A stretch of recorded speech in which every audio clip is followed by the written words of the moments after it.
Sredi zvezd, noč in dan, se vrti ta svet, zemlja pleše, ja med zvezde. Ja, medtem ko zemlja pleše, se je nekaterim čisto zvrtelo.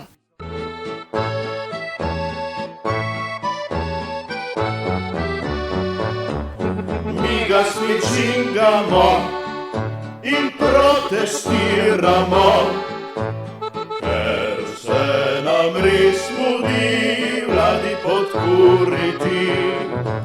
Šparanja ni nam mar, le enkrat se živi. Če pa denarja ni, naj vlada odleti. Stavka zaposlenih v javnem sektorju je sprožila zanimivo debato iz astronomije. Sindikati javnega sektorja so predlagali, da se vsa plačna nesorazmerja odpravijo takoj še v letošnjem letu, kar bi pomenilo še na to, kar že imamo in je preveč, dodatnih nekaj 100 milijonov evrov povečanja mase plač. To je predlog, ki je, bom rekel, popolnoma izven okvira vsakega razuma in ko sem jaz to bral, sem mislil, da se nekdo šali. Tako se ni možno pogajati, ljudje živijo na Luni. Ti ljudje živijo na Luni, je na predvečer splošne stavke javnega sektorja ugotovil premier Janez Janša. Predsednik sindikata vzgoje in izobraževanja Branimir Štrukelj se seveda ni strinjal. Včeraj zvečer je predsednik vlade, gospod Janez Janša,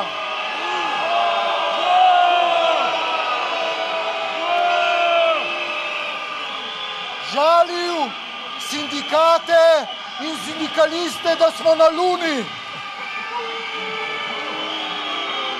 Danes upam, da je to dovolj velik dokaz, kdo se mora spustiti z Lune. Po vsem, kar smo slišali, je še dobro, da se predsednik trenutno najbolj srboritega sindikata imenuje Branimir. Težko si namreč predstavljamo, kaj bi bilo, ko bi nosil kako manj miroljubno ime.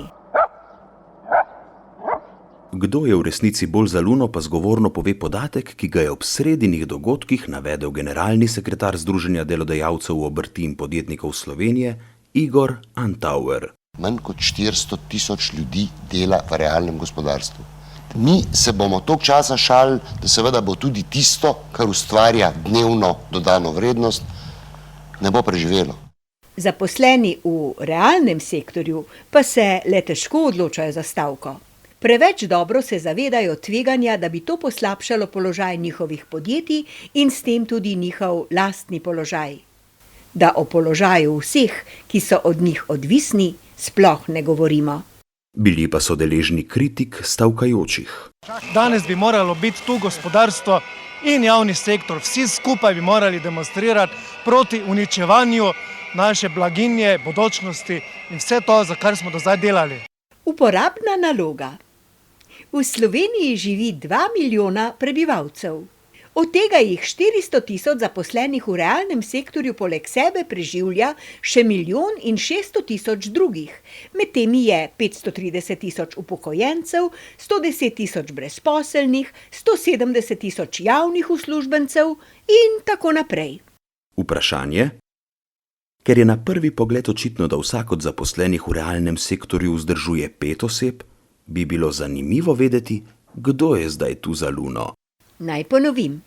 Ker je na prvi pogled očitno, da vsak od zaposlenih v realnem sektorju vzdržuje 5 oseb, bi bilo zanimivo vedeti, kdo je v resnici za Luno. Vprašanje je tako preprosto, da odgovora nanj ni mogoče zgrešiti niti v primeru, ko bi stavka Štrukljevih šolnikov trajala do konca dni. Orion, saksofon, pisec, kontrabas, zemlja pleše, ja med zvezde. Ja, medtem ko zemlja pleše, pa so se stavkajoči šolniki marsikje prav pobalinsko zabavali. Ministra Žige Turka to ni preveč zmedlo. Nič čudnega, saj se je utrdil že med protesti kulturnikov.